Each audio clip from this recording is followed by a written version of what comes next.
How to record video and audio on Windows. There are many ways to record video and audio on Windows. Here are a few methods. Use the built-in game bar recorder. The game bar is a recording tool that comes with Windows 10. To use it, open the game bar by pressing the Windows key plus G. Then, click on the record button. You can choose to record your entire screen or just a specific window. You can also choose to record audio from your microphone or speakers. Use a third-party recording tool. There are many third-party recording tools available, such as OBS Studio, Camtasia, and Fraps.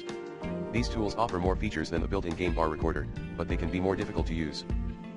Use a webcam. Most webcams come with their own recording software. To use it, open the software and click on the record button. You can then choose to record video or audio, or both. Use a microphone. Most microphones come with their own recording software. To use it, open the software and click on the record button. You can then choose to record audio, or both video and audio.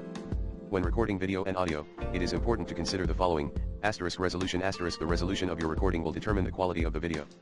A higher resolution will result in, but it will also take up more space. Frame rate. The frame rate of your recording will determine how smooth the video looks. A higher frame rate will result in a smoother video, but it will also take up more space. Audio quality. The audio quality of your recording will depend on the quality of your microphone and the recording software you use. Storage space. Recording video and audio can take up a lot of storage space. Make sure you have enough space on your hard drive before you start recording. Copyright. Be sure to check the copyright laws in your country before recording video or audio of other people or their property.